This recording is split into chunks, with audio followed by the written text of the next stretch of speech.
Lord Voldemort, the Dark Lord, he who must not be named, you know who. Before the main villain in the Harry Potter series went by all of those names, he went by his birth-given name, Tom Riddle. Voldemort, as we knew him in the present day of the story, was the deadliest and one of the most powerful wizards of all time. He was not always that way, though. In fact, he had a rather fascinating life growing up.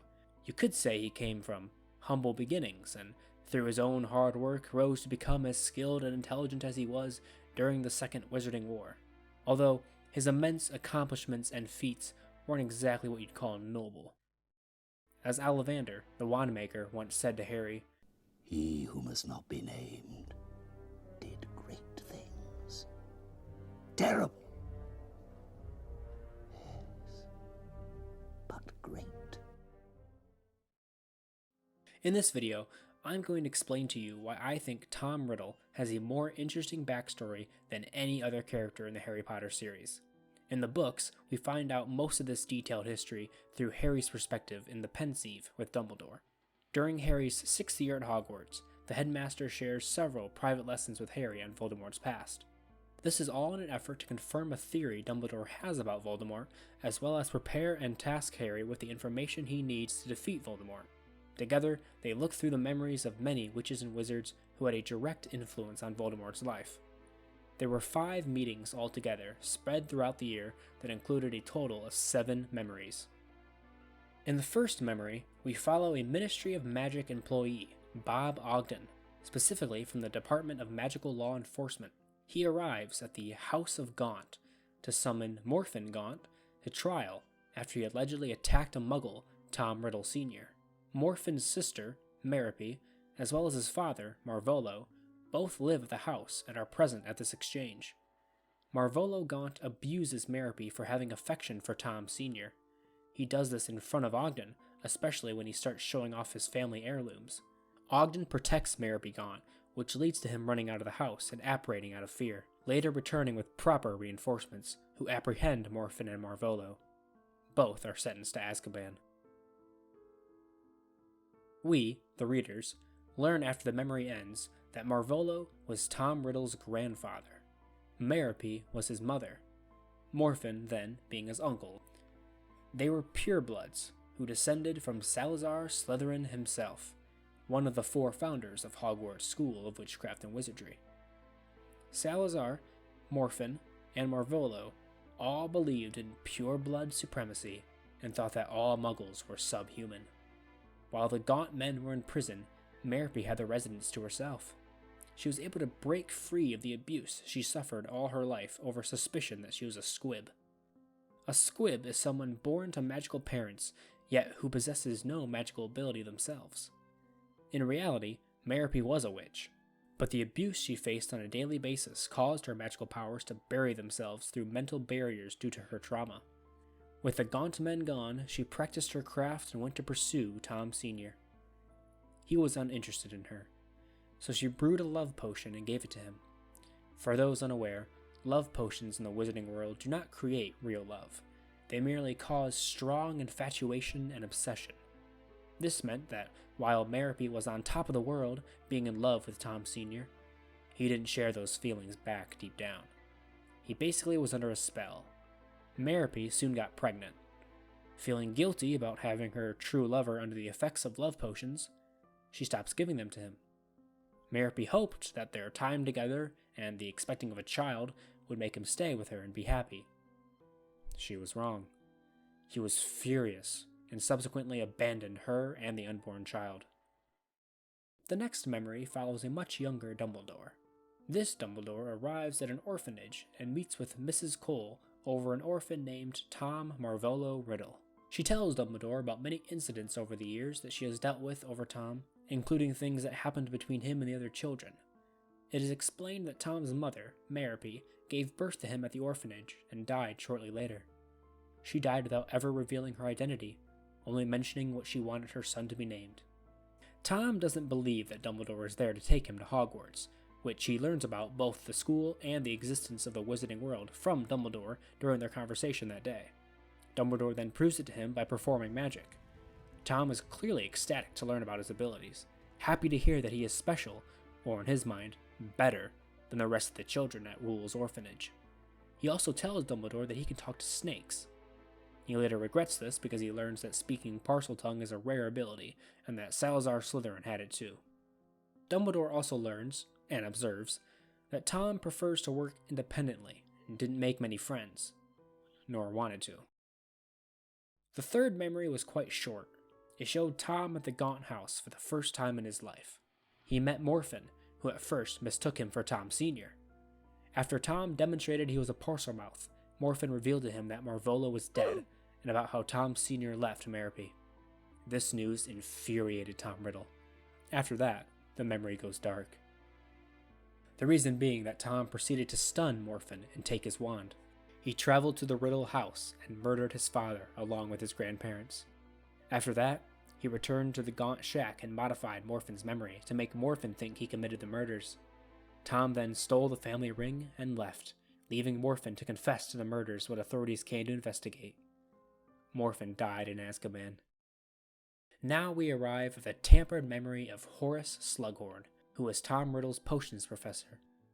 Due to the fact that Tom had charmed Slughorn with his academic marvel, he felt he could manipulate him into telling him his knowledge on Horcruxes.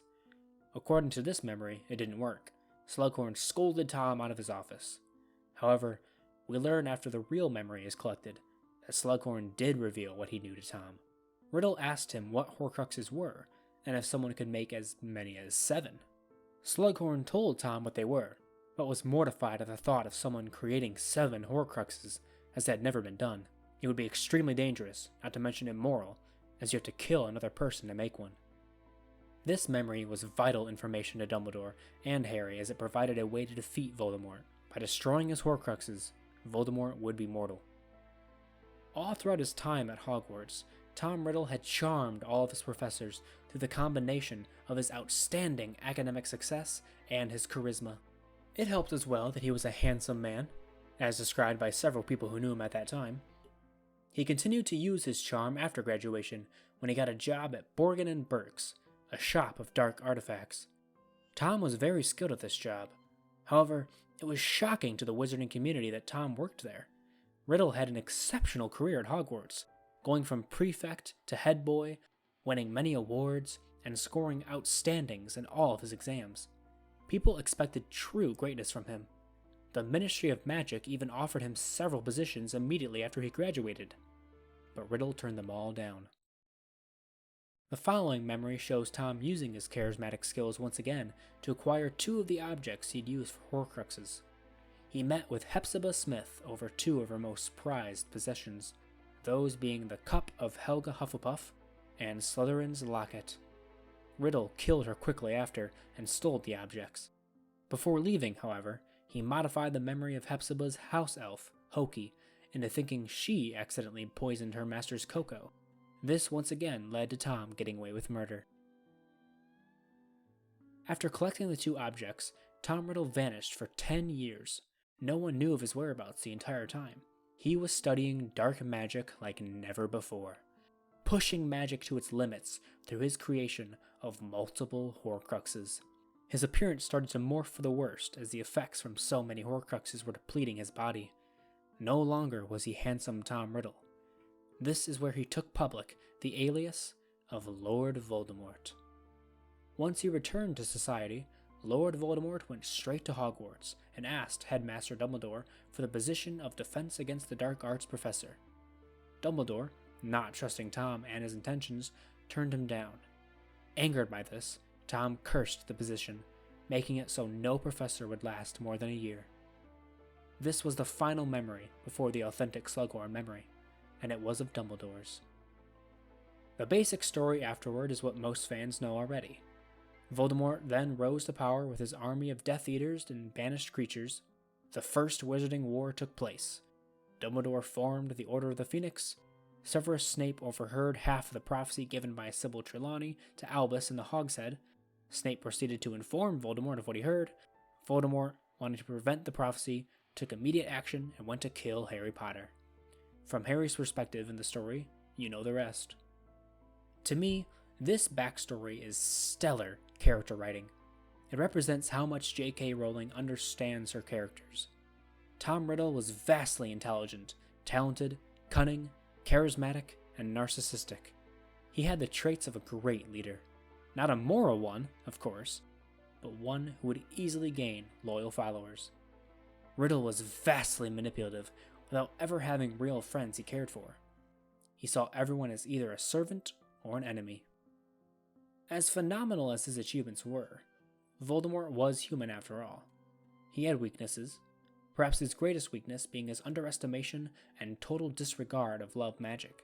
It could be said that's what led to his eventual downfall. An unhealthy fear of death is another weakness. He went through such unprecedented lengths to achieve immortality that he became overconfident those measures would never fail. His precaution of complete secrecy even failed, once again because of underestimating. In the end, he even died like anyone else. Just a limp body on the ground. No special disintegration like in the movie. Voldemort was a complex character. A very deep one, too. A rich backstory that all makes sense and choices that are consistent with his character. While I don't like him as a person, I have to admit he is certainly the most intriguing character to learn about in the series. Voldemort is a horrible, purely evil, genocidal psychopath. But if someone released a biography, well, I'd be the first in line. What do you think? Let me know who you think the most interesting character in Harry Potter is. Thank you so much for watching today, guys. I seriously appreciate every single one of you. Feel free to leave a comment to keep the conversation going, leave a like if you liked what you saw, and subscribe if you're a fan. For more content, follow me both on Twitch and Twitter. To support me, become a patron. It really helps me out and provides me the ability for more quality videos. And the biggest thing, join the community Discord. It's a great place to hang out and discuss media. We even hold recorded debates. Links to everything I mentioned are in the description of this video. I hope your day is spectacular. Until next time, hobos.